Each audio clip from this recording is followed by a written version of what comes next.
سورہ مجادلہ کی آیت نمبر 3۔ اللہ پاک فرماتے ہیں، اور جو لوگ اپنی بیویوں سے زہار کرتے ہیں پھر انہوں نے جو کچھ کہا ہے اس سے رجوع کرتے ہیں تو ان کے ذمے ایک غلام آزاد کرنا ہے، قبل اس سے کہ وہ میاں بیوی ایک دوسرے کو ہاتھ لگائیں۔ یہ ہے وہ بات جس کی تمہیں نصیحت کی جا رہی ہے، اور جو کچھ تم کرتے ہو اللہ تعالیٰ اس سے پوری طرح باخبر ہیں۔ آیت مبارکہ میں یعودون کا لفظ استعمال کیا گیا ہے، جو کہ عادہ سے ہے، اور عادہ کا مطلب لوٹنا ہوتا ہے اور شرمندہ ہونا ہوتا ہے، اور جو انسان اپنے گناہ سے شرمندہ ہوتا ہے وہی اپنے رب کی طرف لوٹتا بھی ہے۔ آیت مبارکہ میں تحریر کا لفظ آیا ہے، جس کا معنی ہوتا ہے آزاد کر دینا، اور یہی لفظ ہم اردو میں بھی بولتے ہیں، اور ہم جو کاغذ کے اوپر لکھتے ہیں اس کو تحریر کہا جاتا ہے۔ لہٰذا اس کی مناسبت کیا ہے کہ جب انسان کی سوچیں اور خیالات جو ہیں وہ آزاد ہوتے ہیں تو وہ پھر ہماری قلم سے جو ہیں وہ تحریر بن جاتی ہیں۔ پھر آیت مبارکہ میں رقبہ کا لفظ آیا ہے کہ ایک گردن کو جو ہے وہ آزاد کروائیں، تو رقبہ گردن کو کہا جاتا ہے۔ عربی زبان میں گردن کے پچھلے حصے کو رقبہ کہا جاتا ہے، اور اللہ تعالیٰ کا ایک نام جو رقیب آتا ہے وہ بھی اسی سے ہے، اور اس سے لفظ مراقبہ بھی بنتا ہے، اور چرواہے کو بھی جو ہے وہ رقیب کہا جاتا ہے۔ اس الفاظ کے پیچھے کانسیپٹ کیا ہے؟ چرواہا رقیب کیوں ہوتا ہے؟ کیونکہ وہ بھیڑ کے پیچھے پیچھے چل رہا ہوتا ہے، کیونکہ بھیڑیں اتنی سمجھدار نہیں ہوتی ہیں، وہ پہاڑی کے کنارے سے گر بھی سکتی ہیں، تو گویا کہ ان کو پیچھے سے وہ پکڑ لیتا ہے اور گرنے سے روک دیتا ہے۔ اور پھر جب انسان مراقبہ کرتا ہے، جسے میڈیٹیشن کہا جاتا ہے، تو اس مراقبے میں جو ہمارا لاشعور ہوتا ہے وہ بیدار ہو جاتا ہے۔ وہ جو ہمارے پیچھے کہیں کوئی سوچیں ہوتی ہیں، جو ایبلٹیز اللہ پاک نے ہمارے اندر رکھی ہیں اور جو سکون رکھا ہے، تو گویا کہ اس پیچھے کی چیز کو جو ہے وہ سامنے لے کر آنا۔ اور یہی لفظ اللہ تعالیٰ کی ذات کے بارے میں ہے کہ اللہ تعالیٰ اپنے بندوں کو ان کو پیچھے سے پکڑتے ہیں کہ وہ آگے گناہوں کی طرف جا رہے ہیں۔ یہی بات نبی علیہ السلام نے بھی فرمائی تھی کہ میں تمہیں تمہاری کمروں سے پکڑتا ہوں کہ تم جہنم کی وادی میں نہ گرو، لیکن تم میرے ہاتھ سے پھسلے جاتے ہو۔ تو گویا کہ اللہ تعالیٰ کی ذات کو رقیب کیوں کہا جاتا ہے؟ کہ وہ ہمیں گناہوں سے پکڑنے کے لیے اپنے بندے کو پیچھے سے آواز دیتے ہیں۔ اور رقیب کے اندر جو ہے وہ حفاظت کا معنی بھی ہوتا ہے۔ تو جب ہم اپنے گھروں میں نہیں ہوتے ہیں، یا وہ چیزیں جو ہمیں بہت محبوب ہوتی ہیں ہم ان کے ساتھ نہیں ہوتے ہیں، تو ہماری غیر موجودگی میں ہمارے پیچھے اللہ تعالیٰ جو ہوتے ہیں وہ ہمارے رقیب ہوتے ہیں۔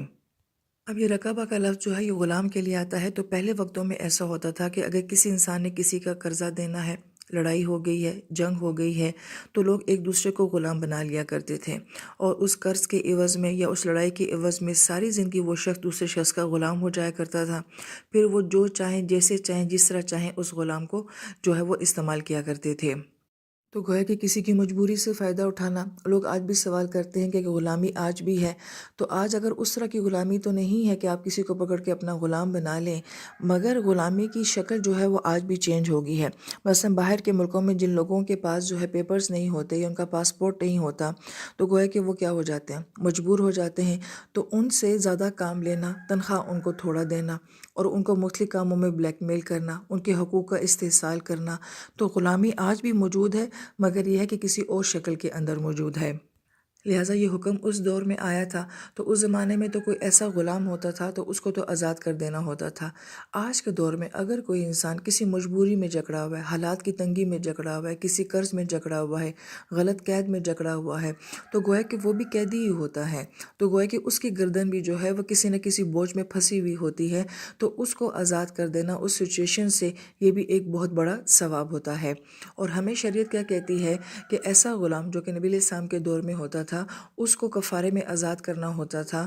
تو گویا کہ ہم پہ جو الزام لگتا ہے کہ دین اسلام میں غلامی ہے، تو ہمارے مذہب میں تو بات بات پہ غلام آزاد کرنے کا حکم دیا جا رہا ہے، جبکہ پہلے دور میں بھی جو غلام بن جاتا تھا اس کی کوئی زندگی نہیں ہوتی تھی۔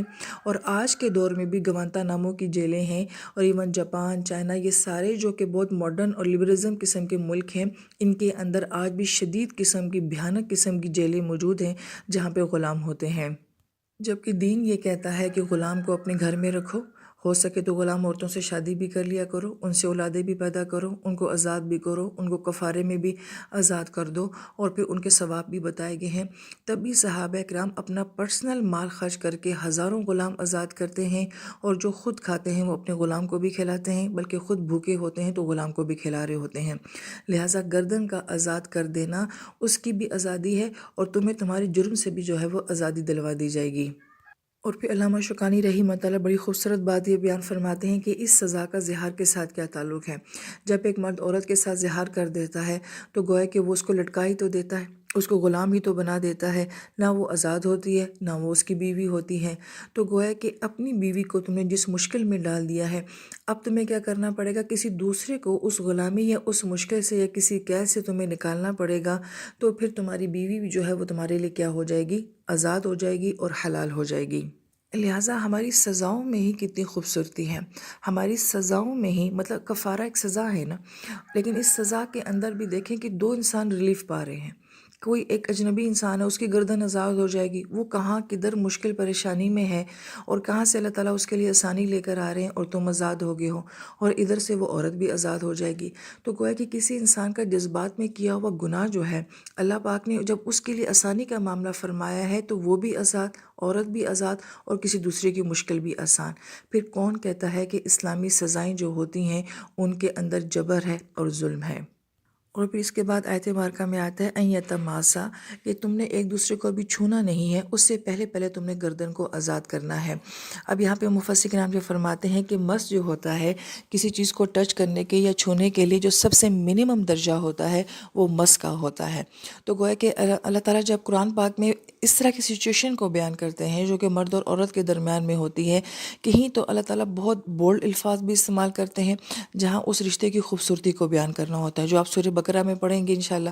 اور یہاں پہ جو ہے اللہ پاک بڑی حیا والے انداز میں کہ بس کہا کہ ٹچ نہیں کرنا ہے۔ اب کوئی بھی سمجھدار بندہ جو ہے وہ ٹچ کرنے سے ساری بات سمجھ جاتا ہے کہ ٹچ کرنے کے بعد کیا ہوتا ہے۔ اس سے پہلے پہلے جو ہے تم نے اس غلام کو جو ہے وہ آزاد کرنا ہے۔ اللہ تعالیٰ حیا سے بات کرتے ہیں تو انسان میں بدرجہ اولیٰ زیادہ حیا ہونی چاہیے۔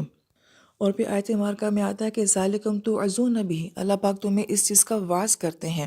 اب وعظ جو ہوتا ہے ایسی بات کرنا جو سامنے والے کے دل کے اوپر اثر کر جائے، اور وعظ وہ کلام ہوتا ہے جس کے اندر محبت اور ہمدردی ہوتی ہے، جس میں سامنے والے کے لیے خیر خواہی ہوتی ہے۔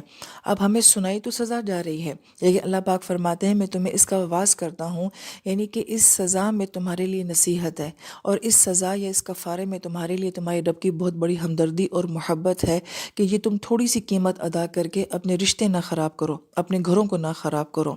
پھر اللہ پاک فرماتے ہیں جو کچھ تم کرتے ہو میں اس کو خبیر ہوں، دیکھنے والا ہوں۔ تو خبیر لفظ جو ہے یہ خبرہ سے ہے، اور خبرہ جو ہے وہ تجربے کو کہا جاتا ہے۔